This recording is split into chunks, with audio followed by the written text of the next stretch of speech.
ואני רואה שם פתאום איזה מישהו מקומי, יושב שם עם איזה סוס, אני עושה לו סתם שלום כזה מרחוק, הוא קורא לי ככה עם היד. אני מגיע אליו, הוא מסמן לי עם היד, תרכב על הסוס שלי. עכשיו אין לי מושג מהבן אדם הזה, אני אומר לעצמי, וואלה, תשמע, יכול להיות, אני מתחיל להוריד את התרמיל, והבן אדם כאילו תופס את התרמיל ובא להוריד אותו בכוח. כאילו אמרתי, בוא'נה, יש כאן סוג של אלימות שאני לא מכיר אותה. כאילו, מה הדבר? אמרתי, עשיתי לו ככה, מאה, תודה, לא, ואני עולה לבד. התחלתי לעלות, אני עולה בקצב איטי כמובן, כי זה עלייה. הוא מגיע עם הסוס, אחרי איזה חצי שעה שאני עולה, הוא מגיע עם הסוס, מסמן לי שהוא יקשור לי את התרמיל על הגב של הסוס, ואני אומר לעצמי, בוא'נה, הוא נראה עכשיו יותר עדין, אני קושר את זה על הסוס, את התרמיל של הסוס, ואני אומר לעצמי בלב, בוא'נה, הלך התרמיל.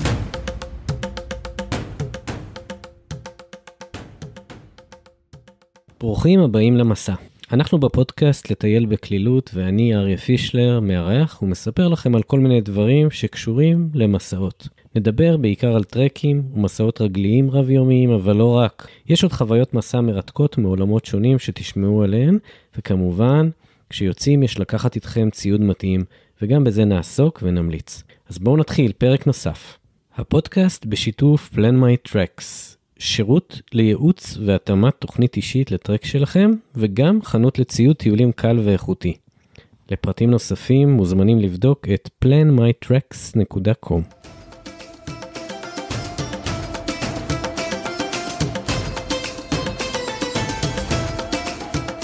טוב, לטייל בקלילות, פרק מספר 58. ערב טוב, ינון, על רועי. שלום, ערב טוב אריה, תודה שהזמנת אותי לפה. מה שלומך? אני בסדר גמור, יחסית למצב שקיים בארץ, הכל בסדר. מעולה. אתה חזרת לא מזמן מגיאורגיה, מה שאני אוהב לקרוא גיאורגיה הפראית, וחשבתי שזה יהיה מגניב לבוא ולדבר על המסע שעשית, שתכננו אותו ביחד, וצלחת אותו לבד. אני חושב שאחד הדברים שחסר לי בפודקאסט, בסופו של דבר, זה באמת סיפורים ישר מהשביל, מהמסעות עצמם, פחות דברים בפרספקטיבה היסטורית. אז בואו נדבר קודם קצת על ההקשר, עליך, איפה המסע הזה, מה הוא היה בשבילך באופן עקרוני, ואז נרחיב, ומי אתה, ואיך אתה מתחבר לכל העולם הזה. להתחיל מהמסע או להתחיל מההיסטוריה? להתחיל מההיסטוריה, כלומר, איך הגעת בעצם להיות אוהב מסעות, טוב, אז בעצם מה שקרה לי מבחינת, נקרא לזה היסטוריה, זה שעד לפני 7 שנים הייתי בן אדם דתי לגמרי, לחלוטין, משפחה, דתית, הכל. בסדר, אבל דתי, סבבה דתי, למה זה קשור לאהבת המסעות שלך נגיד? אוקיי, אז אנחנו נגיע לזה, בקצרה. לפני 7 שנים עברתי קורס שנקרא ליצנות רפואית, והקורס הזה עשה לי מה שנקרא מהפך בחיים לחלוטין, הפכתי להיות חילוני, שזה ביי פרודקט בשבילי, אבל בעיקר התחלתי יותר לחוש, כל הקטע של התחושה, כל הקטע של הצד הרגשי, האמוציונלי בתוכי, עלה והתפתח בצורה שקשה לתאר אותה אפילו.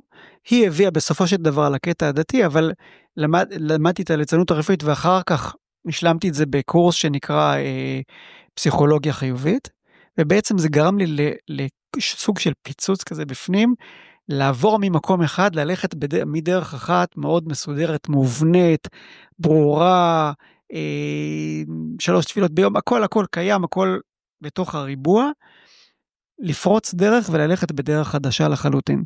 אוקיי, אז עכשיו אני רוצה פה לעצור, להכניס פה עוד הקשרים שיבינו, כי באמת לא רואים אותך, אבל אתה יודע, אנשים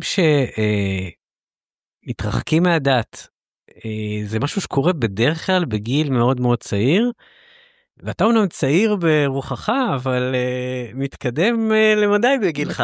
אז אצלי זה קרה בגיל 55. שזה מדהים. שזה באמת מדהים, אפילו אותי זה מדהים.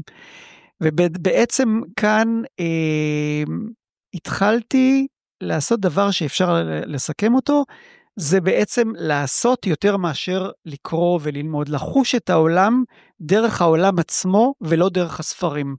אני חייתי בתוך הספר, ועכשיו אני חי בעולם. זה השינוי. אבל מה בקורס הזה גרם לזה, לדעתך? מאוד קשה להגיד את זה, מאוד קשה לי לענות על זה, כי עובדה שרוב האנשים, כמעט כולם, לא קרה להם שום דבר כזה, רק לי, אבל משהו שם פרץ. אני לא יודע להסביר מהו, זה גם פחות חשוב לי היום, כי ההסברים פחות חשובים לי, אבל במקום לראות את העולם דרך הספרים, התחלתי לראות את העולם דרך העולם עצמו, דרך החיים. וזה מה שגרם לי, לפני כן גם טיילתי עם אשתי, טיילתי עם המשפחה, טיילתי עם הילדים, כל החיים, אבל טיולים בקטנה כחלק ממה שנקרא החופש הגדול, בסדר? נקרא לזה בגדול ככה. יש חופש, הולכים, אבל אין איזה עניין בטיול כשלעצמו, אלא רק פשוט לצאת, כי יש עכשיו חופש, יש עכשיו אביב, והכל בסדר. והפריצת דרך הזאת גרמה לי לרצות לחוש את העולם, להרגיש אותו, להיות חלק מהעולם, ואחד הדברים שנגרמו כתוצאה מזה, זה בעצם רצון ללכת ולטייל, להסתכל על היקום, להסתכל על השבילים, להסתכל על הטבע, בעיניים אחרות לגמרי. ואני רואה את הטבע היום בעיניים אחרות, אני קצת מתרגש לפעמים, מלהגיד את המשפט הבא, אני מתרגש לחיות, אני מתרגש לראות את העולם. תגיד, אתה מרגיש איזשהו פספוס נגיד על תקופה שזה לא היה לך? אני לא, אני אגיד גם למה, כי אני, ינון, בזכות מה שהייתי מגיל 0. אז כל מה שעשיתי בעולם הדתי הוא מלא ערך, הוא עם המון ערכים והכל בסדר, ואין לי שום רצון להגיד פספסתי או משהו כזה, כי זה מה שבנה אותי להיות אני. אם הייתי אחרת, אז אני לא יודע איך הייתי, לא מכיר את עצמי. וחשוב לציין שאתה בעצם עדיין שם, אתה עדיין בעולם הזה, כי המשפחה שלך שם, ואתה נשארת. נכון, המשפחה שלי, אשתי דתייה, הילדים שלי חלקם דתיים, אני גר ביישוב דתי, אבל אני לא. ואני חי באמת, כמו שאתה אומר, בשני עולמות שונים, באחד אני חי את החיים הרגילים שלי, ואת העולם השני שאני חי איתו, גם עם אמא שלי, אני מכבד אותו, ואני חלק ממנו במידה מסוימת. וזה בסדר. תשמע, בסוף זה מסר מדהים גם, כי הרבה פעמים יש את הקוטביות הזאת, בין חילוניות לדת, וזה מראה שיש דרך לגשר על זה. וואו, אז זה המשפט הכי חשוב שאמרת עכשיו, אם מכל הפודקאסט הזה יצא מישהו אחד בכל העולם שיקשיב וישמע את זה, ויגיד אני מכיל את הצד השני, אני עובר צד, אני נמצא בצד אחר, אבל אני מכיל את הצד השני, מבחינתי זה השכר הכי גדול שיכול להיות בשבילי בעולם שלנו. תשמע, מה זה אם מישהו ישמע? יש פה מיליוני מאזינים. בסדר, אם מישהו ישנה את הדעה שלו ויכיל את השני, אז זה בשבילי המתנה הכי טובה שיכולה להיות. תמיד משהו מבורך. יפה, אז מאותו רגע איך התחלת להתגלגל בעולם הטיולים? אני התחלתי להתגלגל בעולם הטיולים, פשוט התחלתי לטייל לבד. לבד, בלי שום דבר, בלי הבנה, בלי הכרה של שום דבר, פשוט ללכת. לקום, ללכת. לפעמים סתם לצאת ליער ולשכב על הרצפה. לפעמים אפילו, אני לא יודע אם זה נחשב טוב היום, לחבק עצים. זה נהדר. להוריד את הנעליים וללכת יחף בחוץ. וזה הכל בא לך? הכל. לא, אבל אני אומר, זה הכל בא לך בצורה טבעית, כאילו זה נשמע? ספונטנית, נכון. לגמרי פרץ מבפנים. לגמרי, כן. ואז התחלתי לקחת כל מיני קורסים. יש בחור בשם טל ניב, שעושה קורסים כאלה של גישוש ושל הכרת המלאכות הקדומות. לקחתי את הקורס הזה. לקחתי עוד מלא קורסים כאלה, שכל המטרה שלהם הייתה פשוט לחיות את הטבע. אחד מהם היה קורס של אתגר והרפתקה, עם דותן חיים. כן, הוא היה פה בפודקאסט, וגם אני בוגר הקורס. וואו, אז הנה, דותן באמת בן אדם אהוב לגמרי. אז שם לקחתי את הקורס הזה, והתחלתי, לא התחלתי לעשות עם זה שום דבר, אבל למדתי והתחלתי יותר להכיר את הדברים, לראות איך הטבע נראה, איך חיים איתו ולא רבים איתו, עם הטבע. איך הוא חלק מהחיים שלנו. זה הייתה התחלה. אחר כך, לפני משהו כמו 3 שנים, נוסדה קבוצה, שקוראים לה חשמבה, חברים שבאמת מטיילים בארץ, על ידי באמת האדם, אולי אחד האנשים הכי יקרים שאני מכיר, קוראים לו חיים חבשוש. איש מדהים שאני אמנם לא פגשתי אותו מעולם, אבל אני עוקב אחרי פועלו, הוא באמת עושה דברים מדהימים, לוקח אנשים לפינות נידחות, כל פינה מעניינת שיש פה, הכל באמת במסגרת, בפורמט מאוד נחמד. בפורמט מדהים, נכון? והיום קראתי באיזשהו מקום שקוראים לה בלוגר של הבלוגרים. ראיתי את זה. כן. אז מאוד נהניתי לראות את זה, כי באמת הרבה בלוגרים לוקחים ממנו את המסלולים, ואחר כך כותבים עליהם, והתחלתי להיכנס לשם, והתחלתי לטייל שם בצורה יותר מסודרת. פתאום התחלתי גם להבין מה זה מסלול, לא איך מתכננים מסלול, זה עוד לא ידעתי, אבל מה זה מסלול? יש לו התחלה, יש לו סוף, מה צריך לקחת על הגב? בפעם הראשונה כשהלכתי לטיולים שם, לקחתי תרמיל יום של 70 ליטר. 70 ליטר, זה היה התרמיל היחיד שהיה לי. פשוט מאוד, לא ידעתי שום דבר אחר. מקרה קלאסי, אתה לא חריג. אז אני לא חריג. זה קורה הרבה לצערנו, אבל חלק מהמטרות של הפודקאסט זה באמת להזכיר שעדיף לקחת פחות תמיד. עדיף לקחת פחות, אז אני לאט לאט מפחית, אחר כך המשכתי לתרמיל יום של 30 ליטר, שזה גם טוב במציאות של מזג האוויר שלנו היום, כשאתה צריך לקחת איזה 3 ליטר, אם לא יותר אפילו בקיץ, והיום אני הולך עם, לא יודע, תרמילון, משהו על הגב כזה קטן ליום, וזה מספיק לי. אז לאט לאט, למשל דברים כאלה למדתי מה זה נעלי טיולים בכלל, למדתי שצריך כובע, למדתי גם מהצד השני את הגבולות של עצמי, למשל, אנשים אומרים לי, תשים כובע, למה אתה הולך עם גופייה? אני הולך עם גופייה בטיולים, ומכנסיים קצרים גם כשיש קוצים. למה? זה כואב, זה קשה. באמת? כי ככה אני אוהב. אני מרגיש את הקוצים ברגליים, וזה עושה לי טוב, ואני מרגיש את השמש על הגוף שלי, וזה עושה לי מעולה.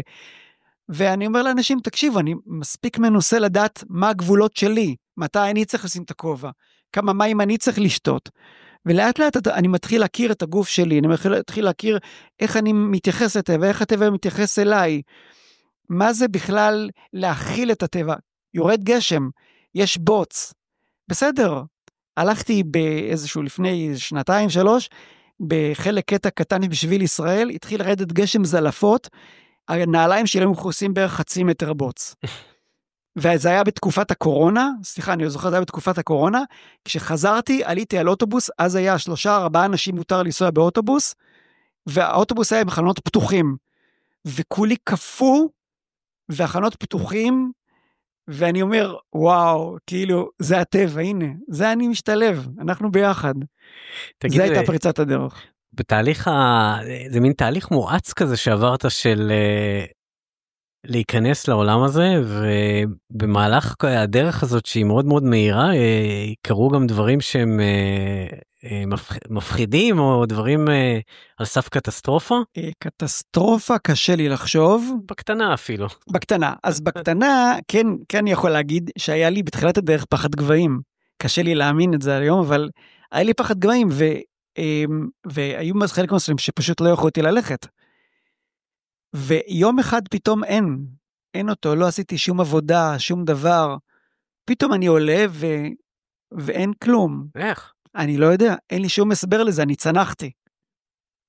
ערב המלחמה הזאת של עכשיו, 7 לאוקטובר, ב5 לאוקטובר, 23, אני צנחתי צניחה חופשית. בלי לפחד בכלל. איפה, במדבר או בבונים? בבונים. אין לי הסבר, אז זה, אם אתה רוצה לקרוא סוג של, אני לא יודע, קטסטרופה, או בוא נאמר משהו מאוד מאוד מאתגר, אז זה היה דבר כזה, וגם העניין של הכושר, הוא לא משהו קטסטרופלי, כי הוא לא משהו חד פעמי, אבל הכושר, הייתי חוזר מטיולים, כולי תפוס, כולי גמור, כולי לא מסוגל, לעלות בולדרים, וואי, איך אני עושה את זה, איך אני עושה את זה, וכאילו... זה משתפר. כן.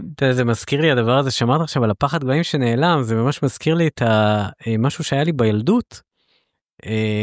בזמנו נחל יהודי היה פתוח, לא כמו היום, שבעצם אי אפשר לטייל בו לאורכו, לא יודע אם יצא לך, כי זה כבר סגור הרבה שנים, והמסלול הקלאסי היה הליכה בנחל יהודיה, ובסופו של דבר אתה מגיע למפל, שאז לא היה בו סולם או משהו כזה, נדמה לי 10 מטר או משהו בסגנון, שאתה חייב לקפוץ אותו, זה מה שהיה צריך לעשות. את זה אני לא יודע אם הייתי עושה היום. מה? אני לא בטוח שהייתי עושה את זה היום. לא יכולתי להעלות על דעתי ללכת לשם. ואז יום אחד חלמתי, לא יום אחד, לילה אחד חלמתי, שאני עובר שם, כי מאוד רציתי, אבל המחשבה לקפוץ שם מהגובה הזה, זה לא היה אפשרי. ואז פשוט לילה אחד חלמתי שאני פשוט מגיע לשם ועושה את זה, זמן קצר אחרי זה פשוט הלכתי לשם ולא היססתי אפילו לשנייה. קפצתי את זה, זה חוויה מדהימה. לצערנו היום קצת מורכב להגיע לשם כנראה. לא הייתי שם הרבה שנים, דרך יש שם כבר סולם נראה לי. יפה, מדהים, אז אתה מתקדם, אז מה כאילו, איך זה עובד? אתה שם לעצמך כל פעם פרויקטים קדימה? אז אוקיי, מה שאני עושה היום, כמו שאמרתי קודם, אם אני מסכם את השינוי שבי, זה בעצם שאני מתייחס פחות לספרים ויותר לתוכן עצמו, לעולם ולעצמי, לגוף שלי, אז אני מאוד מנסה לאתגר את עצמי, את הגוף שלי בכל מיני דברים. אני רצתי חצי מרתון לפני כמעט לפני שנה וחצי, רצתי חצי מרתון, אני בתיכון לא רצתי יותר מ-200 מטר, בצבא, בגלל שאני לא רואים, אבל אני די צנום בגוף, מאוד צנום, אז אני תמיד הייתי איזה שעל האלונקה, אף פעם לא הייתי סוחב את האלונקה, היו תמיד מתנדבים לסחוב אותי,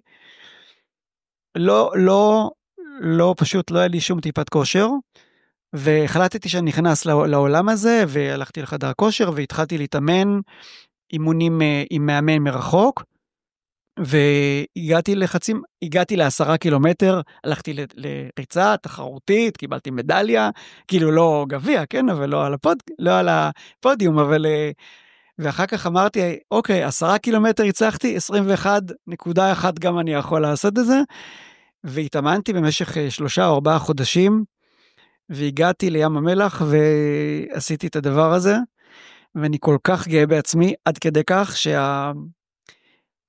אולי אני מגלה עכשיו סוד, אבל האתגר הבא שלי, זה פברואר הקרוב, מרתון ים המלח. מרתון מלא. התחלת להתאמן? התחלתי להתאמן, כן, יש באמצע את החצי מרתון אני אעשה, אז כאילו, היו הרבה דברים כאלה, שאני בעצם מאתגר את עצמי, בנושא הזה גם של הספורט, ושל הכוח הגופני, וגם בנושא של טיולים. אז למשל, יש מקומות, נגיד באזור של בית שמש, הרי יהודה וזה, שפשוט מה שאני עושה, אני הולך. עכשיו, יש מקומות שאתה מגיע לדד אנד, כאילו נגמר, מה עושים? אז אני פשוט הולך, ככה ישר, דרך הקוצים, אני רואה את ירושלים שם באופק, לשם אני הולך להגיע. פשוט אני הולך. בלי תוכנית? בלי תוכנית. פשוט הולך. ואז לפעמים פעם אחת היה לי שהיה כולל לילה באמצע, וכמובן לא יודע איפה אני ישן, הגעתי לשם פה, אני רואה איזה משטח שטוח כזה, אני אומר, פה אני ישן. זה לא שמורה, זה בסדר. ופשוט ישנתי שם, והמשכתי למחרת בבוקר, להגיע לכיוון ירושלים, והכל בסדר, והכל. כל הדבר הזה של ללכת בתוך הטבע, ולראות אותו, מדברים הכי קטנים, של אני רץ בדרך האבות, שנמצאת בגוש עציון, אני רץ שם, זה יפה לראות את הגפנים, את הפריחה, את העונות השנה. עכשיו אנחנו נמצאים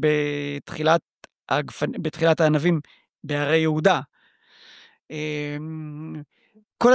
כל הקטע הזה, אני כל הזמן משתפר איתו, מתקדם איתו, מסתכל למפות, לומד אותם, רוצה דברים קצת יותר קשים, יותר מאתגרים, בשבילים המסלולים, ועדיין ממשיך ללכת גם עם חשמבה. כמובן שאז יותר מאורגן, אני רק צריך ללכת בלי לחשוב יותר מדי, ואז יותר חברים וכל הדברים האלה. אז מה העדפה שלך בעיקרון מבחינת לבד מול קבוצה? וואו, אתה מאמין שעדיין לא עניתי על השאלה הזאת? לא צריך גם, אני לא חושב שזה מתנגש. סתם סקרן, אם באמת יש איזה משהו שמדבר אליך יותר. אולי עוד מעט נגיע לזה, אבל לטיול שעשיתי בגיאורגיה, אבל אני החלטתי בתקופה הזאת, שאני הולך יותר לבד, וחברים אני הולך עם חברים בחשמבה, או עם משפחה, או עם אנשים אחרים, אני הולך מדי פעם, אבל כשאני רוצה ללכת ולעשות איזה משהו שהוא מאתגר בשבילי, אני עושה אותו לבד, והסיבה היא קודם כל כי כשאתה הולך עם אנשים אחרים, תמיד יש לך את הגבולות של האנשים האחרים. נכון. מה נעשה? לא כולם בגבולות שלי. אני לא בגבולות שלהם, יש כאלה שרצים הרבה יותר מהר ממני, משיגים אותי תוך 10 דקות, אני כבר לא רואה אותם. וגם הפוך.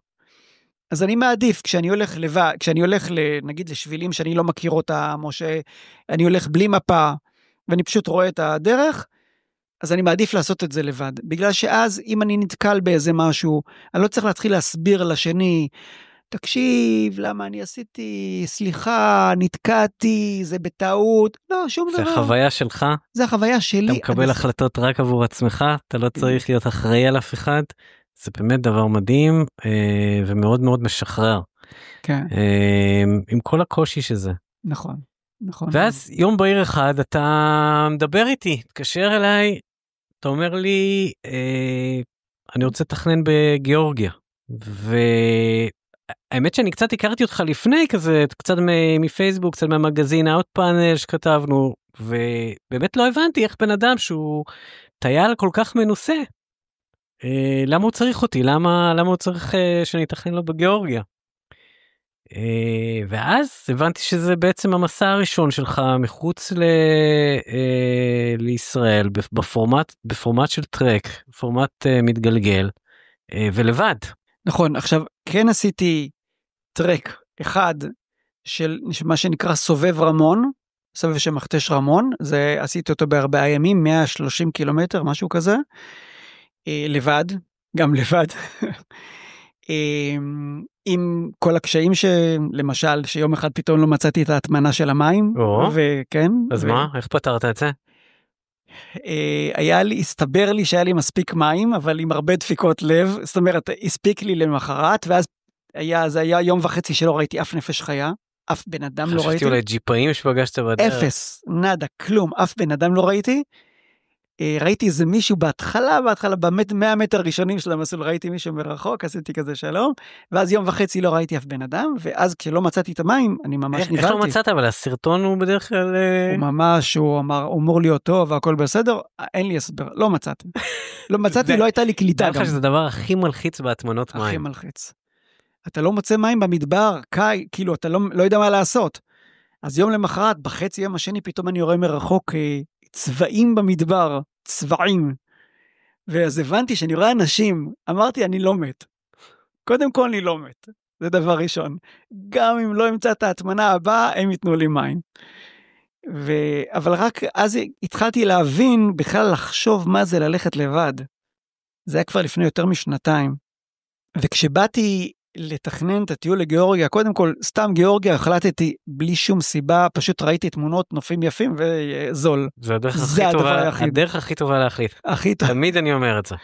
אני שמעתי את הפודקאסטים שלך, כן. פשוט תבחר מקום, יש מקום אחד יותר טוב, פחות טוב, הכל בסדר. אז אמרתי, יפה, עם הרבה טבע וזול. זה מה שהקריטריון היחיד שלי. ואמרתי, גיאורגיה, אם היית אומר לי, לא גיאורגיה, לא יודע, מקום אחר, הייתי גם הולך, הכל בסדר. והבנתי שאני רוצה לעשות את זה לבד, שזאת ההחלטה הכי קריטית, ולא לעשות מסלול שהוא כולו מטויל, זאת אומרת שכולו רגיל, מה שנקרא. כן, אז זה באמת הזמן לבוא קצת להגיד על גיאורגיה, כי באמת היא עולה הרבה בהקשר של טרקים. הטרק הכי פופולרי, כנראה לפחות בקנה מידה ישראלי, אני לא יודע כמובן מה קורה גלובלית, אבל הדבר הכי פופולרי בגיאורגיה זה טרק שנקרא מסטיה אושגולי, באזור שנקרא, במחוז שנקרא סוונטי, והוא פופולרי כי הוא פשוט מאוד מאוד נוח לביצוע, הוא טרק עם מקומות לינה מסודרים, לא צריך לסחוב ציוד לינה, לא צריך לסחוב הרבה אוכל, מגיעים כל ערב לכפר, ישנים בגסטהאוס, אוכל, הכל מסודר, אפשר אפילו להעביר ציוד שם ממקום למקום,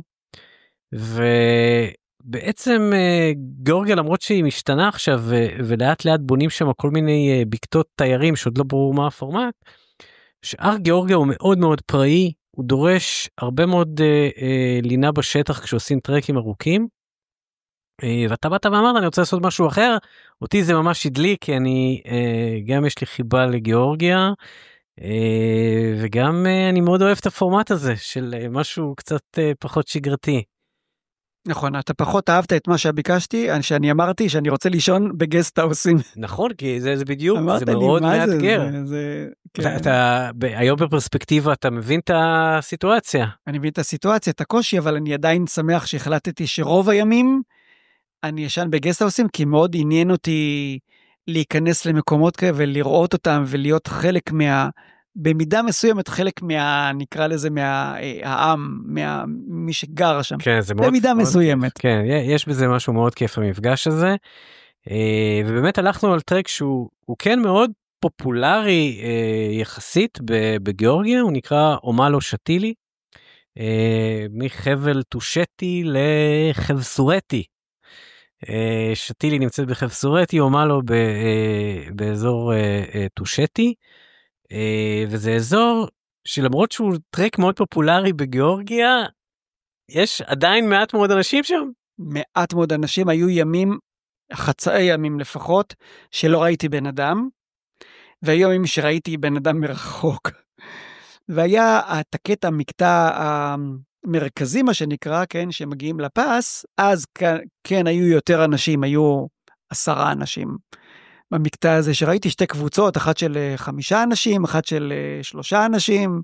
זה באמת מה שמדהים, אני חושב שזה מאוד מאפיין את גיאורגיה. הטרק השני בפופולריות שלו אולי בגיאורגיה, אומלו שטילי, 10 אנשים על השביל ביום, במקרה הקיצוני.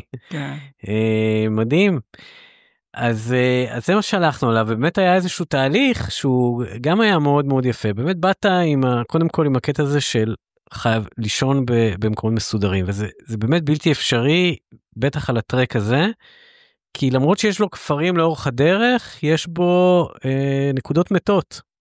כן. זה מה שאתה הסברת לי, ואז אני הבנתי שאני אצטרך לפחות לילה אחד, אם לא 2, לישון עם ציוד לינה בחוץ, והמשמעות של זה שאני כל הימים צריך להיות עם ציוד לינה על הגב, נכון. בשביל היום האחד הזה. אבל בכל זאת צריך למצוא ציוד קל, איכותי. עכשיו, כן, זה לא רק שצריך למצוא, אני כאן רוצה לתת לך מחמאה, אריה. כאילו, אני לא יודע אפילו אם תגיד את המילה מחמאה, אני אגיד, אתה לקחת אותי למחוזות שלא חשבתי שאני אגיע אליהם, בוא נאמר ככה.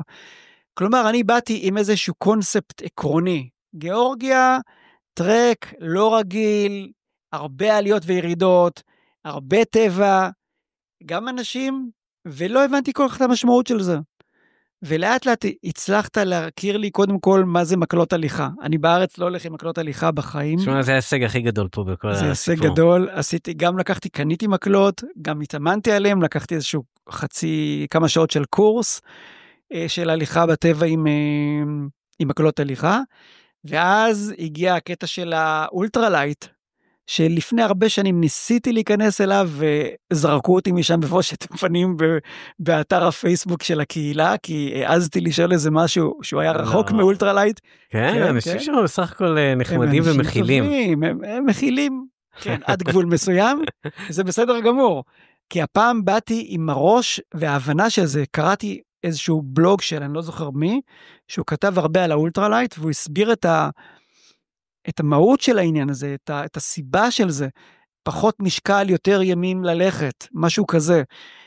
ופתאום הבנתי שאני צריך להיכנס לעולמות אחרים, זאת אומרת, עם כל הכניסה, לא רק התכנון של המסע, שאתה עזרת לי בו, מה זה עזרת לי? תכננת עבורי, בוא נהיה אמיתיים, תכננת עבורי את מסלולי ההליכה היומיים, אני לא עזרתי לך, אתה תכננת את זה עבורי, אבל יחד עם כל הדבר הזה, למדתי מלא דברים שלא חשבתי שאני אתקרב אליהם, ופשוט אני אוהב את הדברים החדשים האלה, כי זה מאוד מסקרן אותי, לראות פתאום איזה משהו, ולהגיד, וואלה, אתה יודע מה? בוא נש בזה משהו, בוא נבדוק מה זה.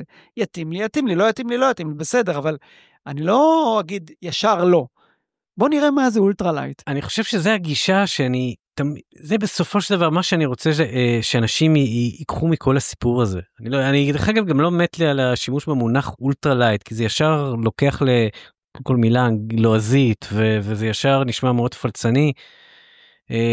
אני פשוט מנסה לפרק את זה לדברים נורא פשוטים. פחות משקל על הגב, זה יותר בטיחות, פחות עייפות, יותר נוח, יותר כיף. זאת המטרה בסוף, וזה לא ציוד מיוחד חייב להיות. אפשר לקנות גם, נכון, את הדברים היותר קלים, יש מסוגים שונים, מחירים שונים, אבל בסוף זה לקחת כמה שפחות דברים. ואתה באמת באת בגישה של, אמנם היית, אמרתי, וואו, בבקשה, אני לא מצליח, הגעת עם המקלות, אמרתי, אני לא הולך עם מקלות. אבל וואו, נפתחת לזה, וממש שפור ענק, זה יכולת אדירה ונדירה, והלוואי ויהיה אותה יותר, שאנשים פשוט יהיו סקרנים לעוד דברים. נכון, סקרנות היא הדבר בעיניי הכי חשוב שיש עכשיו, שיש לי בעולם שלי, איך להיפתח ולראות דברים אחרים, להכיר אנשים אחרים, להסתכל על דברים בעין אחרת, להגיד רגע בוא נראה מה קורה פה, אולי יש באיזה משהו, בוא נבדוק את זה, לפני שאני אומר לו, להגיד לא בהתחלה זה בסדר, כי אני רגיל אחרת, אבל אחרי לא, אוקיי בוא נראה, אולי בכל זאת, ופתאום אתה רואה דברים אחרים, אתה אומר בואנה, יש בזה משהו, זה יפה, המקלות עזרו לי כל כך בהליכה, כאילו, אני לא רוצה להשתמש במילים, הצילו אותי, אבל בוא נאמר, הם עזרו לי מאוד ברמה של כמעט נפלתי מלא פעמים, וזה פשוט אתה נתמך במקל ואתה לא נופל, סתם להקם את הרגל, לא למות. ממש ככה, היה תקופה שמבחינתי מקלות זה היה לדחוף בעליות, שזה באמת מאוד עוזר, אבל תשמע, כשאתה עייף בירידות, זה מציל חיים, זה פשוט ככה. ממש ככה. וכשאתה לבד, אתה עוד יותר צריך משהו שישמור עליך. ממש. ואוקיי, אז ישבנו ותכננו, לקחנו את אומלו שטילי, ועשינו ממנו משהו קצת יותר מעניין. האמת שאני, אתה יודע, אני מאוד נזהרתי, אמרתי, אני אתכנן שמרני קצת, נעשה ימים קלים, ימים קשים, אתה חזרת אליי, אמרת לי, מה זה ימים קצרים? אני רוצה ימים יותר ארוכים. נכון, אתה עשית לי מסלולים של ימים של 8 קילומטר, עם 1,000 מטר עלייה וירידה, ואמרתי לך, תקשיב, זה חצי יום, אני ב2 מגיע למקום, מה אני עושה עכשיו? אני רוצה יותר קשה. ואז אמרתי לי, רגע, וחזרת ותכננת את זה באמת עם, כן. באמת עם קטעים יותר קשים. לקחת כל יום שם, היה אצלך יום עבה, אז ספר קצת בעצם, אוקיי, אתה נוחת בטיביליסי, ומתחיל. אז דקה לפני הנחיתה בטיביליסי, אני רוצה להגיד עוד משהו. בעצם ביום שלפני הטיסה, אתה שלחת אליי מכתב מהלב, וואטסאפ מהלב, שכתבת לי שם כמה דברים שאני הדגשתי אותם, ואני עדיין נמצאים אצלי, ואחד הדברים אולי הכי חשובים שיש שם, לא אולי, הדבר הכי חשוב שיש שם, גם אמרת לו וגם כתבת, זה ינון, אתה שם לבד, בסוף אתה צריך לקבל את ההחלטות. אני לא איתך שם, זה לא יעזור כלום, אני מתכנן לך דברים, יהיו שינויים. אתה חייב להיות ערני, וב100%, ולקבל את ההחלטות במקום לבד. ואת זה לקחתי איתי, לא קראתי את זה שוב אחר כך, חוץ מאשר במטוס, אבל זכרתי את המשפט הזה, זה ההחלטה שלך שם כשאתה מגיע. זה קרה לפני שעליתי למטוס. הנקודה הייתה שבאמת יצאת לאיזשהו אי ודאות מאוד מאוד גדולה, ישבנו על המידע ויש שם מעבר ערים מאוד גבוה, שהשנה בגלל שלגים מאוד מאוחרים, לא ידענו מה קורה איתו, ידענו שיש שם מעברי מים שיש בהם גובה, וגם לא ידענו מה קורה עם זה, הרבה אי ודאות. הרבה אי ודאות שהייתה ודאית לפני הכל, זאת אומרת שהיא אי ודאות, והיו דברים שלא ידענו עליהם גם, ואתה צודק, אפילו בדקה האחרונה, ביום של הטיסה, עוד לא ידענו אם המעבר הרים פתוח, כן. אז עשית לי אלטרנטיבה, מה יהיה אם זה יהיה סגור. כן, הכנו מסלול חלופי לחלוצים. כן. ואז נחתי בטיביליסי, ונסעתי יום למחרת לתחילת המסלול, לא מה לא, נסיעה של יום שלם. איך החוויה הזאת של הנסיעה? וואו, תקשיב, הדרך הזאת היא פשוט דרך, כאילו, אני לא יודע איך הם קוראים לדרך בכלל, זה הכל אבנים, והכל, וסיבובים, ועוד אופנוענים באים מולך, בדרך הזאת, ונוסעים למטה, זה מפחיד גם, כאילו, יש... גם מפחיד. אני לא יודע אם הייתי נוהג את זה. לא, אתה יודע, עדיין צריך לדעת, אבל החבר'ה שם הם יודעים מה הם עושים. מי שנוהג שם נוהג בביטחון עצמי רב בלי שום בעיה. אז דרך 4x4 ומגיעים אליהם ג'יפים כאלה זה ג'יפים. בוא, ג'יפים של גאורגיה, זה לא... זה רכב צר, המושב שנהג בצד השני כמו אנגליה, והם נוסעים שם, כאילו זה הבית שלהם, וזה בסדר, אני לא מפחד מהנהיגה שלהם, אני מפחד בעצם זה שהייתי נוהג שם, זה כאילו, זה ממש, ויש שם לצד דרך שלטים, עם תמונות של אנשים שנפלו מהתהום, אז זה בכלל מעודד אותך. יש איזה קטע עם הדרך הזאת, שתמיד הדירוגים המטופשים האלה, היא ברשימת 10 הדרכים המסוכנות בעולם. יש הרבה דרכים שלצערנו קורות בהם תקלות, בסך הכל בסוף זה נהגים שחיים שם את המקום הזה, ואם תנאי הדרך הם גרועים אז אולי הסיכון עולה, אבל בסך הכל נראה לי שהם יודעים לרוב מה הם עושים. היית לבד שם בג'יפ הזה? לא, היו אנשים. היו אנשים, עוד אנשים שעלו. דרך אגב, בסוף בג'יפ הזה, הנהג ידע עברית, הוא היה בישראל, עוד 2 שדיברו רוסית, הסתבר שהם ישראלים, שמדברים רוסית, והיה אחד לא ישראלי. מתוך כל הג'יפ הזה.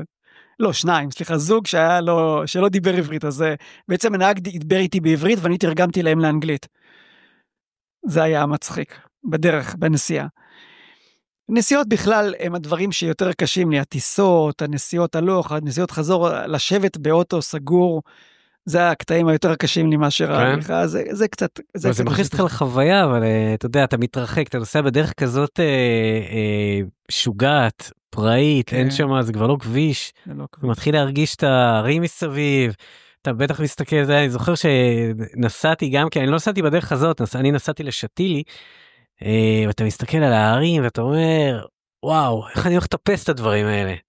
כן, הערים באמת מדהימים, ובאמצע הכביש פתאום מפל כזה שעובר גם על הכביש.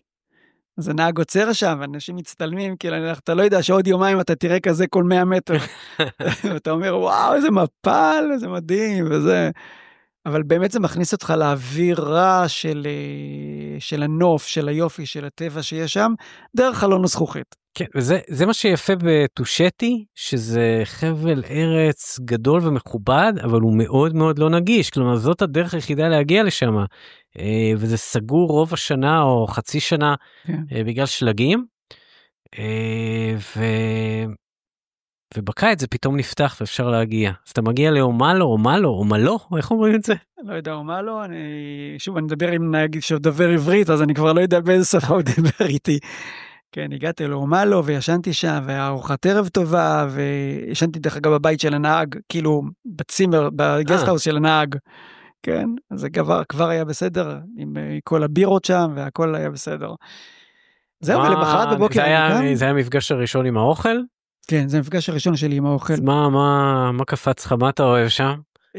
זה אוכל, בגסטהאוסים בכלל, האוכל הוא מאוד בסיסי יחסית, מקומי, אבל בסיסי, אתה אוכל מה שיש, אתה אוכל בשביל להשאיר את הקלוריות של מה שעשית אתמול, ומה שאתה הולך לעשות מחר, וזה מה שאתה שם לב, פחות לטעמים. תשמע, אני זוכר את הסלט מלפפונים והעגבניות שלהם, הירקות מרגישים כל כך טריים.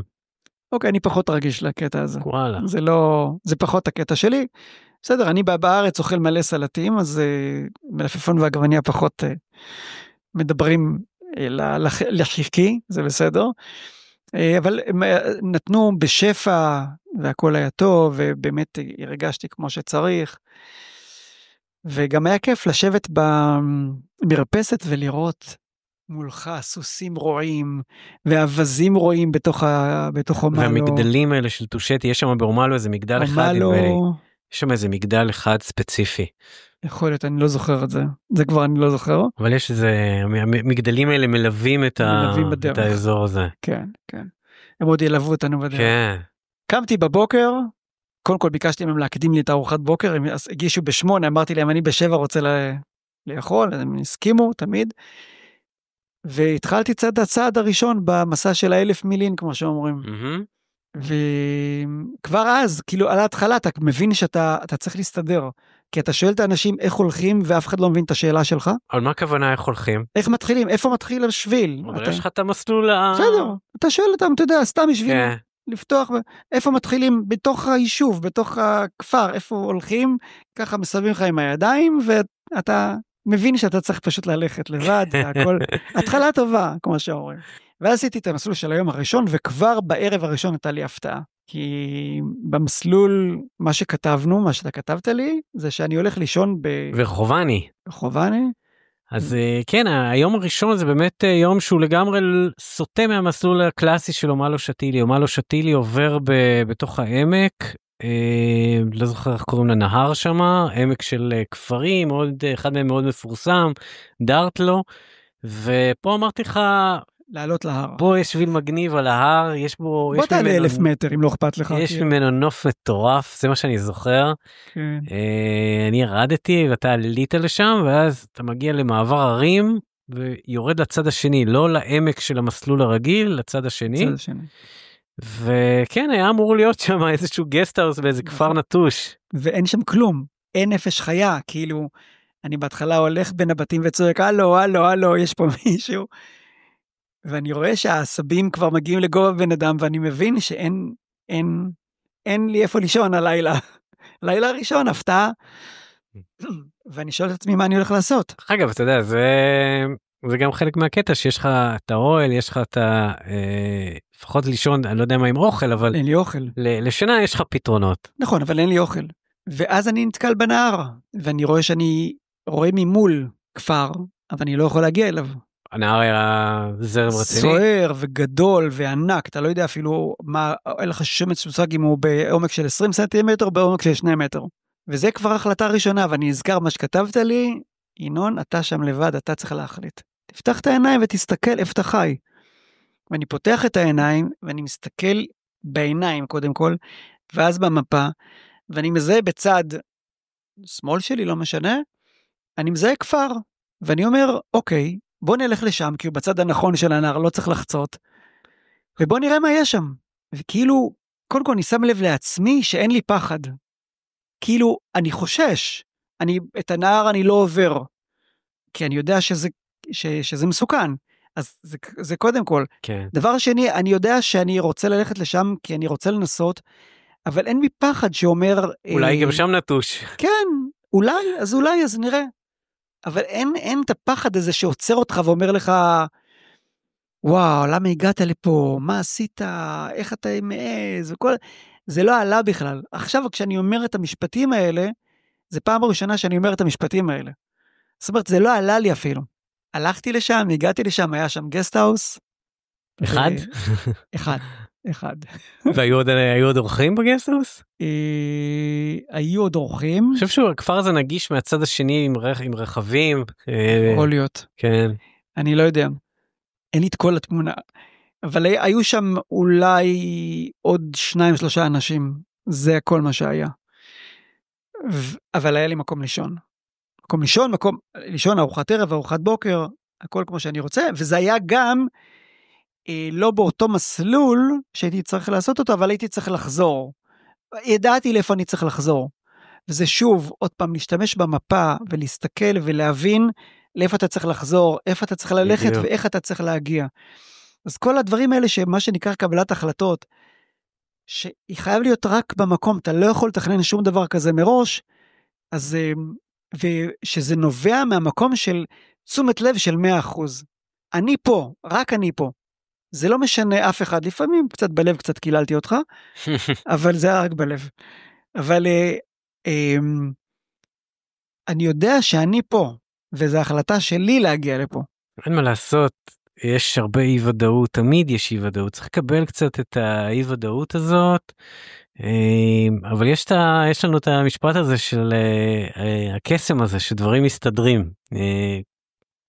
לא יודע איך זה קורה, אבל... כן. נכון, בצורה הזאת או אחרת, וקראו לי הרבה דברים כאלה במסע של 5 ימים האלה. אז יום למחרת אתה עושה, בעצם אתה חוזר את כל הירידה המטורפת הזאת. את כל הירידה הזאת אני עושה בעלייה. אבל היה לך שם משהו. נכון, היה לי שם איזה משהו. הגעתי לאיזשהו כפר נטוש אחר, נטוש מזמן, נטוש מלפני שנים, ואני רואה שם פתאום איזה מישהו מקומי, יושב שם עם איזה סוס, אני עושה לו סתם שלום כזה מרחוק, הוא קורא לי ככה עם היד. אני מגיע אליו, הוא מסמן לי עם היד, תרכב על הסוס שלי.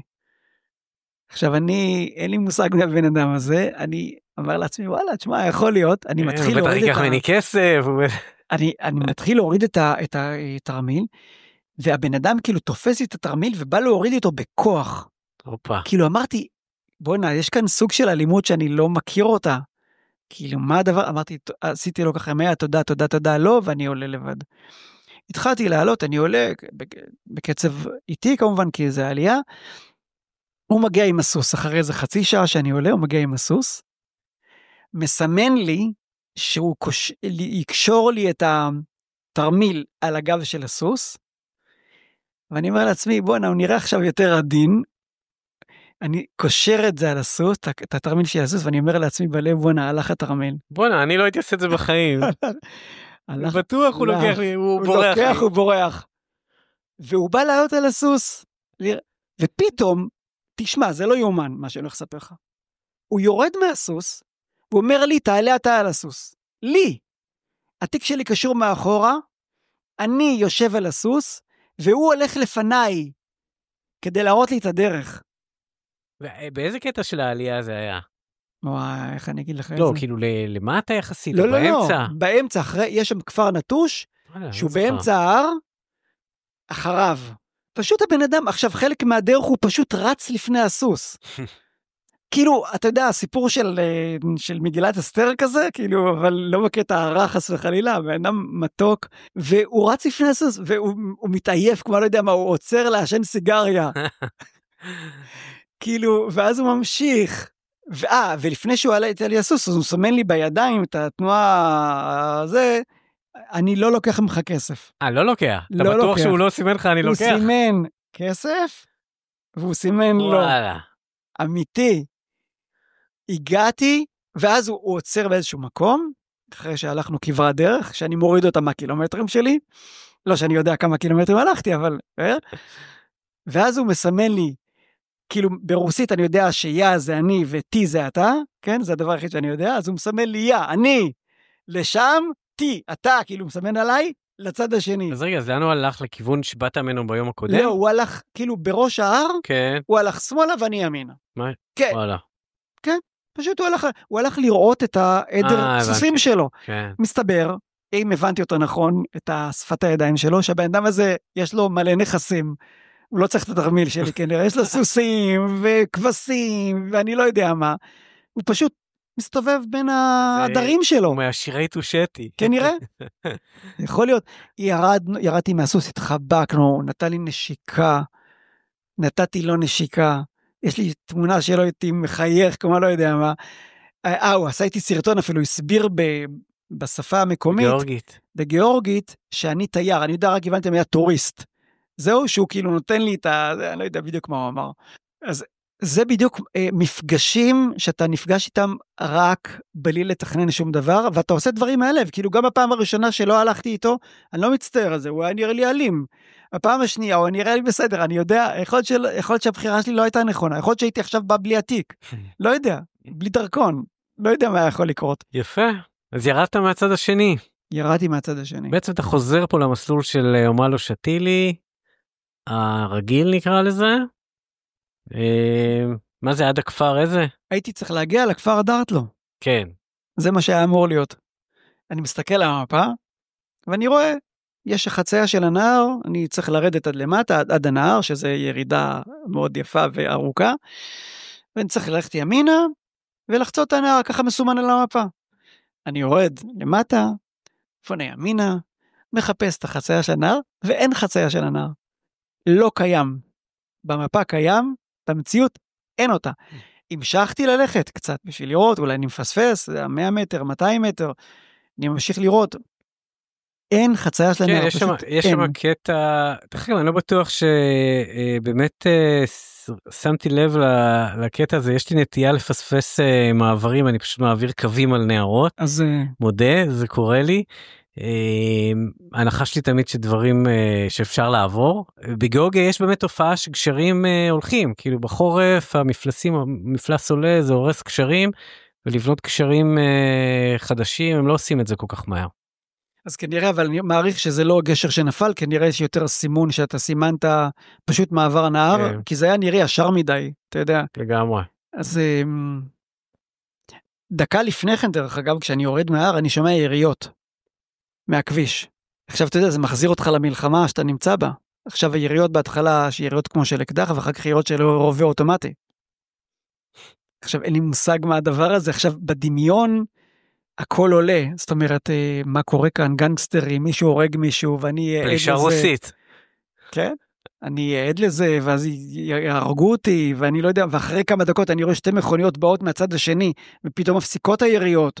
אני אומר, משטרה באה עליהם, לא יודע, ייקחו אותי בתור, כאילו, אתה יודע, כל הסרטים עוברים לך בראש, עד שאני ככה מתרחק מהם וממשיך לבעיה שלי האמיתית של הנער, כאילו, מהדמיון לנער, ואני רואה אין מעבר, פשוט אין, ואני לא מצליח להגיע לדארטלו, אין סיכוי. ושוב, אותו דבר, אני קודם כל עובר מצד לצד, עובר 100 מטר ישר, 100 מטר שמאלה, 100 מטר ימינה, אולי נמצא משהו, אולי פספסתי איזה משהו. אני פתאום רואה על הכביש מולי, בצד השני אני רואה אנשים ועד סוסים. אני צועק להם, בוא תיקחו אותי, בוא תעבירו אותי את הנהר עם הסוסים וזה.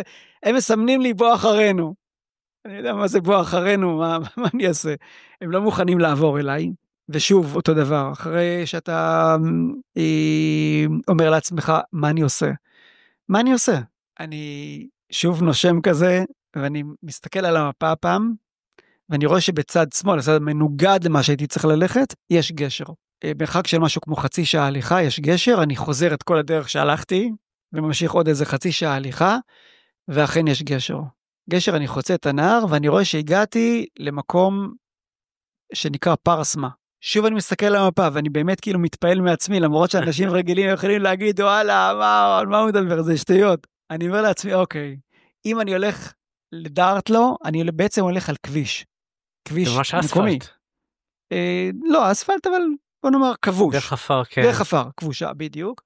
אני הולך על דארטלו, ואז למחרת אני צריך לחזור את אותה דרך. כן, זה החיסרון של אומלו שטילי, זה באמת שהדרך העיקרית היא, לפחות בקטע של הכפרים, היא די רחבה כזאת, והסטייה הזאת שעשית היא באמת יותר מעניינת, זה שביל יפה.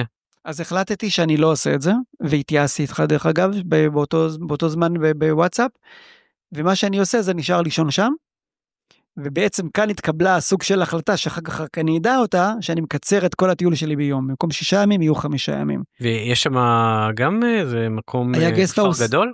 היה גסטהאוס, אחד, יש מקום שנקרא, יש עיר עתיקה, שעליתי אליה, כי הגעתי יחסית מוקדם, הגעתי ב5 משהו כזה, אז החלטתי שאני עולה לעיר העתיקה, בעיר העתיקה ראיתי בן אדם אחד שגר, מלא מלא מלא בתים, ובן אדם אחד שגר שם תולה כביסה, ובגסטהאוס הייתי לבד, רק אני, ממש... לא, מדהים לחשוב איך הם מתפרנסים מהאנשים הבודדים האלה. אתה יודע, זה לא שיש להם הרבה אלטרנטיבות. יכול להיות. שם עשיתי איזה דבר שהוא אולי יצחיק אותך, אני קיבסתי את הגרביים. לא, נראה לי הגיוני. אז קיבסתי את הגרביים כי החלטתי שהם יהיו גם יותר נקיים וגם אולי הם יהיו יבשים. מה שהחזיק מעמד בערך 5 דקות, כי למחרת בבוקר כשקמתי אחרי 5 דקות נכנסתי לתוך מים שהשאירו את הגרביים שוב רטובות. מה זה היה, מעבר? סוג של מעבר, כן. עוד מעבר, מעברים הקטנים האלה, אבל שאתה חייב לעבור אותם. ובעצם יום למחרת, כשקמתי בבוקר, התחלתי ללכת את המקטע של הפס. לעלות לכיוון, ללכת לכיוון. אז הפס הזה, בוא נדבר עליו קצת. ראיתי שבאמת שהוד סטרלינג, שגם הוא התארח פה, כתב עליו שזה אחד המקומות המדהימים בגיאורגיה. באמת? כן. אז אתה יכול עכשיו ספר קצת, איך זה הולך, הדרך הזאת לפס, הפס. אז קודם כל הדרך, קודם כל כשהתקדמתי מפרסמה, אז הגעתי שכחתי את השם של המקום. ג'ירבי, כן, ג'ירבי, ושם איכשהו סתם נכנסתי למלון הראשון שם יש 3 בתי מלון, 3 גסטהאוסים, שהם קוראים לעצמם הוטל אפילו, לא גסטהאוס, ונכנסתי שם לראשון בשביל להיכנס לשירותים, ואני רואה את בעלת הבית עם קופסאות, ארוזות. אמרתי, הם אורזים אוכל? הרי אני צריך לישון בשטח. היום היחיד שאני צריך לישון בשטח. אולי נקנה אוכל. אז קניתי לנצ'בוקס. וואלה. אמיתי. מסודרים. לנצ'בוקס מסודר. מה יש בפנים? כאילו ממש מלא אוכל, באמת כמות של יום. לחם וגבינות ובשר ופשטידה. מה זה של יום? זה נשמע לי של יומיים. כן, ממש באמת הוא גדול, אפילו רציתי לקחת 2, אבל זה הספיק לי 1. לקחתי את הקופסה הזאת, הלאנצ'בוקס הזה, והתחלתי ללכת, שיש שם את מעבר הגבול, המעבר של שומרי הגבול, סליחה, שאתה צריך להראות את הדרכון, ומחתימים לך, נותנים לך פרמיט כזה, בשביל שאתה תוכל ללכת, כי זה קרוב לגבול של צ'צ'ניה, והתחלתי ללכת, ואני שורק לעצמי, ונהנה, והכל סבבה, ורואה אפילו זה מישהו רוכב אופניים, שעושה את הדרך הזאת לבד, הפוך רק, ראיתי אותו, והוא אומר לי, תשמע, עוד מעט יש מקום, שקצת קשה ללכת, יש שם קרח, שם שלג, אני אומר, בסדר, אוקיי, קשה, נתגבר, ופתאום אני מגיע למקום, שאתה צריך, שהשביל ממשיך ישר, לאורך הנהר, אבל יש שם שלג, שחוסם את הדרך, בשביל לעבור את השלג הזה יש לך 3 אפשרויות, 1 ללכת על השלג, 2 לחצות את הנהר הלוך וחזור, פעמיים, כאילו הלוך וזה אפשרי? ו3 לטפס על קיר, ולעקוף את השלג מלמעלה. מה זה לטפס על קיר? אוקיי, תשמע, זה מעניין. לעלות על השלג ניסיתי לטפס על השלג ולא הצלחתי. לא הצלחתי, לא הייתי חוסים את זה. הוא היה קשה. אמרתי בוא ננסה לטפס על הקיר, עכשיו בוא באמת אני אוהב לטפס על הרים ולעלות על הרים, אבל לטפס קירות, כי מה שנקרא טיפוס, כשאתה תופס בצדדים עם הידיים ונעזר בכל מיני זיזים כאלה, אף פעם לא עשיתי, אבל כאן ניסיתי לטפס ולעבור את השלג מלמעלה, ותוך כדי שאני עולה למעלה, אני אומר לעצמי, ינון, אתה לא נורמלי, זה מסוכן, מה שאתה עושה עכשיו זה מסוכן, ינון, זה מסוכן, די. הקטע הזה שאנחנו מדברים לעצמנו כשאנחנו לבד. בדיוק, ממש ככה, זה המקום שהכי הרגשתי את זה, ופשוט ישבתי על הישבן, והתגלשתי עד למטה. ופה זה היה המקום הראשון שאמרתי לעצמי, זהו, אני פורש. אני לא יודע מה עושים. רגע, מה אם אני לעבור את הנהר ולחזור? לעבור את הנהר זה הבלתי ניתן לחשיבה אפילו. זרם עצבני. זרם עצבני. בשבילי. שוב, אני לא מבין בנהרות, אני לא יודע. ואני בא, אני אומר, אוקיי, סבבה, אני יודע איפה זה דארטלו, אני יודע שדארטלו קרובה לאומלו, אני ממשיך ופשוט אני חוזר. לא עוברת 5 דקות, מגיעה קבוצה עם מדריך מקומי. קבוצה של תיירים עם מדריך מקומי. הנה עוד פעם הקסם של הדברים שמסתדרים. לא יאומן, באמת. אני אומר להם, וואי, תקשיבו, אין לי מושג איך עוברים את המקום הזה. הם מסתכלים עליי, אני מסתכל עליהם, אנחנו לא יודעים. המדריך שלהם אומר, הכל בסדר. עולה על הקרח, על השלג, ומעביר אותנו אחד אחד. איך הוא עלה אבל? הוא הצליח. כנראה שזה אפשרי למי שמבין בזה. שום דבר מיוחד בנעליים? כלום, אתה תוקע את המקלות, חזק ומייצב אותם, קצת עם הרגל מסדר את השלג עם הנעל, וזה פשוט עובר, אם הוא נותן לך יד, אם הוא לא, אני לא יודע. הוא מרגיש בטוח בזה. ופשוט הלכתי.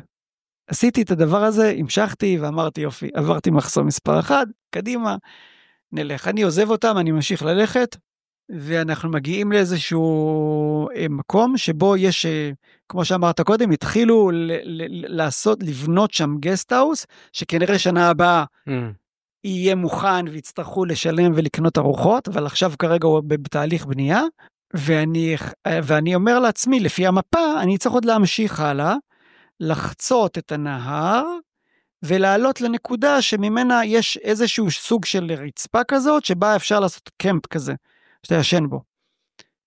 אוקיי, בסדר. בינתיים, תוך כדי זה, עוד אירוע. יש שם איזשהו גדר כזאת, שמפרידה, שם עוצרת הסוסים וזה. אני בטעות נכנסתי לשם, ואני בא לצאת, אני אמרתי, אני אצא מתחת לגדר. אני יוצא מתחת לגדר, ואני מרגיש בום ברגל. אמרתי לעצמי, מה קורה פה? מה זה הבומבה הזאת? ואני מנסה להמשיך לזחול החוצה, ואני מרגיש עוד בומבה. ואני מבין שאני מתחשמל. אומייגאד. הדבר הזה הוא פשוט חוט חשמל, שעוצר את הסוסים, ואני מתחשמל כבר פעמיים. וזה בומבות שאתה יודע, נכנסות לך בתוך הרגל, בשבילים של הרגל, ואני אומר לעצמי, שוב לא מאבדים את השתנות, אני זוחל קדימה, ויצאתי משם, המשכתי ללכת, ואני מגיע למעבר הזה, יש שם אפילו שלט גדול על אבן שכתוב שתילי, עם חץ. אני אומר לך, ידעת אני שאתה בדרך בדרך הנכונה. כן. אני מנסה לחצות את הנהר, תקשיב, אין אפשרות לחצות את הנהר. פשוט הוא שוטף כבר, לא יודע מה, אני הולך עוד כמה מטרים קדימה, ועוד כמה מטרים אחורה. ניסית להיכנס ולבדוק אותו? ניסיתי להיכנס ולהתייצב, ולא מה הצלחתי. הרגשת? אני לא הרגשתי יציב. אבל זה בגללי, לא בגלל, פשוט אני חסר ניסיון. זה הכל, אולי מישהו אחר כן עושה. חציית נהרות זה משהו שבאמת דורש קצת לימוד, והוא באמת מאוד מפחיד, כמו כל דבר, כל סיטואציה טבע, שאנחנו לא מספיק מכירים. גם את זה כתבת דרך אגב, שחציית נהרות זה לא דבר מוכר בארץ. ונכון, מה שעשיתי, זה פשוט חזרתי אחורה, שעה הליכה נוספת, לגסט-האוס בבנייה, הסתבר שהם ישנו שם כבר, כל החבר'ה האחרים עם הקבוצה והמדריך, ונשארתי לשם לישון. נראה לי שזה יהפוך את הטרק באמת לטרק שאפשר לא לישון בו בשטח בכלל ברגע שהדבר הזה יהיה שם, מוכן. כן, זהו. זה היה הנקודה האחרונה שלא צריך לישון. מעניין. טוב, יום למחרת אני אמרתי, אוקיי, אני כבר חוצה יחד איתם, נראה איך הם חוצים. אני חוצה, יש שם מדריך מקומי, הכל סבבה, הלכתי יחד איתם. כנראה אולי בגלל שזה היה בשעות הבוקר, אז הזרם היה יותר חלש, או שפשוט הוא יותר מנוסה ממני. ברגע שראיתי איך הוא חוצה, חציתי לבד. קודם כל באמת בבוקר, כשמדובר בהפשרת שלגים, אז באמת הזרם יותר נמוך, כי בלילה הטמפרטורות יורדות, השלג פחות מפשיר, הזרם יורד, ואז במהלך היום הוא עולה. זה קלאסי, קצת בבוקר. אז זה שילוב, גם של מה שאתה אומר, וגם של זה שיש מדריך שמבין בדברים, ופשוט ראיתי אותו חוצה, וחציתי. ומה שקרה בעצם שזה באותו יום, אוקיי, ואז אנחנו מגיעים לפס. עכשיו, הגעה לפס זה בעצם, זה לא יודע, יותר 1,000 ומשהו מטר עלייה. זה גובה 3,000 ומשהו, 3,510. חתיכת גובה. חתיכת גובה. בדרך אני מרגיש שאילו הנשימה שלי כבר מתקצרת, אני הולך מה שנקרא, מה שאני כיניתי הליכת בית אבות, הולך 4 צעדים, מתנשף, נעצר. הגובה גם מאוד משפיע כבר. הגובה משפיע, וגם הלכתי הרבה כאילו. והגעתי לפס. היה ראות טובה? הראות הייתה מדהימה. השלגים שמסביב. הקור. אתה מוציא את המעיל שם, וכובע, צמר, בשביל להתכסות שם. ורוח. ופשוט נשכבתי שם על ההר, על הגב, אתה יודע, אנחנו אומרים מנוחת הלוחם? כן. זה כזה. פשוט נשכבתי שם. הרגשה הזאת של להגיע לפסגה. וואו. יפה, איך הירידה מהצד השני? הירידה מהצד השני היא ירידה מאוד תלולה. אני חושב שאמרת לי שיש לי ביום הזה 2,000 מטר ירידה, אבל בגלל החלטתי, בגלל שלמדתי קצת את ההליכה עם המקלות, חלק מהדרך הזאת עשיתי בריצה. אדיר. החלטתי פשוט לרוץ הדרך הזאת. הזה. זה אינטי קל, זה גם הרבה יותר נוח לרוץ, וזה כיף. נכון. ממש ככה, תיק קל הוא ממש מציאה גדולה. ירדתי חלק מזה, והירידה הייתה בסדר גמור, והכל היה טוב, המשכנו עד נקודת הגבול השנייה, מעבר הגבול. יש שם באמת דרך אגב את הבית קפה הזה, או מה שזה לא יהיה שם? שם אין כלום. כלום. יש קפה בהתחלה, ביום הראשון, קפה גלם. לא, ליד הנקודת גבול היה ממש כזה בית השנייה? קפה. כן. יכול להיות. היה שם אז.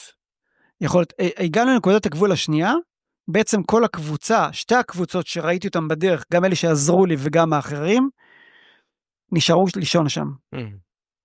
אני, בגלל שהם עזרו לי מאוד, באמת, גם הדרך שלהם עזר לי, וגם הם עזרו לי מבחינה, כאילו, לתת לי את הפוש הזה.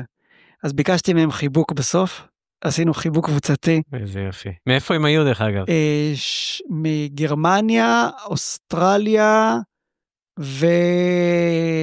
וקנדה נדמה לי. אני מניח שזה שאמרת ישראל לא העלה שום דברים שליליים. שום דברים שליליים. דרך אגב, אחת שהייתה שם מגרמניה היא אחראית בסימנס עולמי על הריג'ן ישראל. וואלה. כן, אז היא אפילו ידעה להגיד לי שבת שלום. זה היה ביום שישי. כן, הדברים שהמציאות מכתיבה ומפגשים כאלה של שבת שלום מגרמניה, וגם דרך אגב לא היה לי אוכל נוסף. פשוט הייתי צריך להגיע לגסט האוס, אז מישהי מהם נתנה לי איזשהו חטיף כזה, אמרתי, לא צריך, וזה אומרת, קבל את זה כמתנה מגרמניה לישראל. איזה יופי. מדהים, אה? בסוף אנשים הם אנשים ברמה הכי בסיסית, בלי פוליטיקה. ממש ככה. לי היה עוד דרך. כן. ולמה היה לי עוד דרך? עוד יש לך ירידה עד לנהר למטה. עד לנהר למטה, הליכה לאורך הנהר. דרך אגב, לא היה שם חצייה שהיית צריך לעשות? היה שם מלא גשרים. הגשרים ברמה הכי גבוהה שראיתי, היו שם ברזל עם מעקה, כאילו... מיטב ההנדסה הגיאורגית. הנדסה, ממש כן. וכן, אני שלחתי אותך שם, כי זה באמת הגסטהאוס שזכור לי כמקום חלומי, מקום עם נוף מטורף ובנוי יפה. ארדוטי. ארדוטי, רק דבר אחד שכחת להגיד לי? לא, אמרתי את זה. או שאמרת לי ולא שמתי לב. פשוט זה היה הסיוט שלי גם. אז זהו, התעלמתי כנראה. זה שצריך לעלות עוד 400 מטר עלייה, בסוף היום. זה ממש, הוא קצה העלייה. באמת, אני הגעתי לשם, באמת שפוך. שפוך. אני כל כך לא האמנתי, אני חיפשתי את המקום, ולא האמנתי שזה נמצא במקום, אני רואה אנשים ישנים באוהלים על יד הנהר, ואני אומר להם, איפה הכפר? אז הם מצביעים לי למעלה, שם בראש ההר. אמרתי, לא יכול להיות, לא יכול להיות. זהו, שהכפר הוא נמצא לא כל כך גבוה, ואתה חושב, אתה אומר ארדוטי הכפר, זה לא רחוק, אבל הגסטהאוס של הכפר, הגסטהאוס של הכפר הוא אחרי הכפר. למעלה. כן. עכשיו, לי הייתה עוד מטרה, זה היה שבת, יום שישי בערב, ואני רציתי להתקשר לאשתי לפני שבת, להגיד שבת שלום. הספקתי להגיע ב8:30 שעון גיאורגיה, 7:30 שעון ישראל, דקה לפני כניסת שבת. זה לא הפוך? לא, אנחנו שם 8:30, פה 7:30. וואלה. כן? והספקתי להגיע דקה לפני כניסת שבת ולהתקשר לאשתי ולילדים שלי ולהגיד להם שבת שלום. זה יופי. וזה היה בשבילי ההישג הכי גדול. באמת, אני הרגשתי כל כך טוב שעשיתי את זה, שזה היה שווה את העלייה. אין מה להגיד. את הווי-פיי של העלייה. אז מה אתה אומר על המקום עצמו? וואו, הגסטהאוס באמת, קודם כל, הוא הכי יקר. בעוד 20 שקל.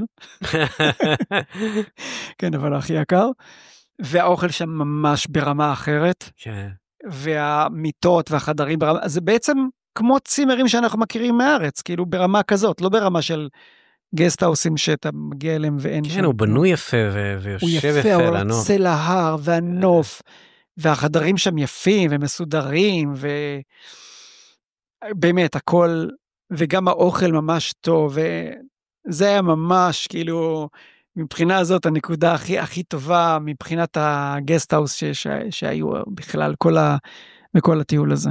יפה, ואז יום למחרת, אחרי ימים מאתגרים, כל אחד עם הפתעות בדרך, זה יום סולידי כבר. כן, עשית לי הנחה ביום האחרון, 18 קילומטר, הליכה רגועה, 4 שעות, 5 שעות הליכה, בנחת על כביש, אפילו היה שם, באמצע הדרך, היו שם אפילו שילוטים של מהירות מותרת, כל מיני שלטים של, אתה יודע, של תלתי תנועה, אתה לא מצפה לזה בכלל. יש שם גם את הכפר העתיק הזה, אני לא יודע אם עברת... זה כשהגעתי בשתילי עצמה. קצת לפני, לא, הייתה שם איזה מחלה, שכולם מתו שם, לא יודע אם נכנסת לראות את זה. לא הכרתי את זה משהו מקום, כן, מעניין. לא הכרתי את הסיפור הזה. הגעתי לשתילי בערך ב2 בצהריים, ואמרתי יופי, תודה רבה, שבת, ככה יותר רגוע וזה, אבל חייבים סיפור לסיום, גם זה היה. הגעתי לשם, אני רואה חבורה של גיאורגים, יושבים שם ושותים. קלאסי. כן, משפחה, ואחד מדבר אנגלית, והיו שם עוד 2 תיירים, ניסו לשכנע אותי לנסוע באותו יום בחזרה לטביליסי, עם מונית שהם לקחו, אני אמרתי, אני רוצה עוד יום, בכפר ולא בעיר. יש לי מספיק ימים בעיר. כן, לחוות את שתילי. לחוות את שתילי. ואז הם מוצאים צ'אצ'ה. צ'אצ'ה 50% אלכוהול, ואני שותה בבית, הכל בסדר, והם עושים לחיים. ועוד פעם, איך אומרים את זה? ג'ברנוביץ'? לא זוכר. אוקיי, איך שאומרים לחיים. אז ידעתי. ועוד כוסית, ועוד כוסית. וזה שיושב בראש השולחן מברך כל פעם את כולנו, והוא מתרגם, סיימו את הבקבוק צ'אצ'ה, ואז הוציאו בקבוק יין, אבל בקבוק של נגיד 5 ליטר יין, ומתחילים לשתות את הבקבוק יין.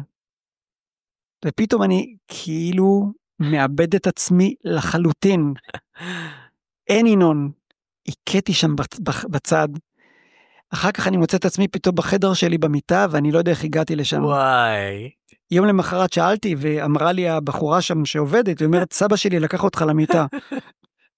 כמו ילד בן 18 שמשתכר. ממש השתכרתי, ועד כדי כך ששלחתי וואטסאפ לילדים שלי, שאני כאילו גמור, אז הם התקשרו אליי, הבת שלי התקשרה אליי, לשמוע אם אני לא גנבו אותי, לא גנבו לי את הדרכון, אבל בסך הכל הייתה שם משפחה מדהימה,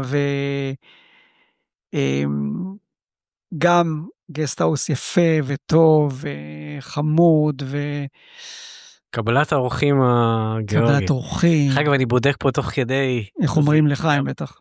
גמר ג'וס. גמר ג'וס, כן. גמר ג'וס. לחיים וגיאורגית. גמר ג'וס, נכון. למחרת בבוקר קמתי ביום ראשון, ופשוט רקדתי. פשוט רקדתי. את ריקוד הסיום. יש איזה משהו בסיום הזה שאתה אומר, וואלה, צלחתי את הכל, עברתי את זה בשלום, אני בריא ושלם. זה באמת רגע משמח. ממש, כאילו הרגשתי כל כך שאני צריך לרקוד, הם שמו מוזיקה שם בחוץ, המשפחה שם, ופשוט רקדתי. רקדתי ורקדתי ורקדתי שם. וזה חגיגה. זה פשוט חגיגה. יפה, ינון. זמן טוב. זה סוף הטרק. זה הזמן טוב לסיים גם. באמת סיפור מדהים, אתה יודע, זה כיף שעשינו את זה. כי זה סגר לי לתמונה הרבה יותר עשירה מהדברים שאתה קולט אתה יודע, מקצת שיחות בוואטסאפ. אז מדהים, סיפרת את זה יפה, מרגש. שמח שסיפרת לי את הסיפור שלך, תודה. תודה על הבמה. יאללה, ביי.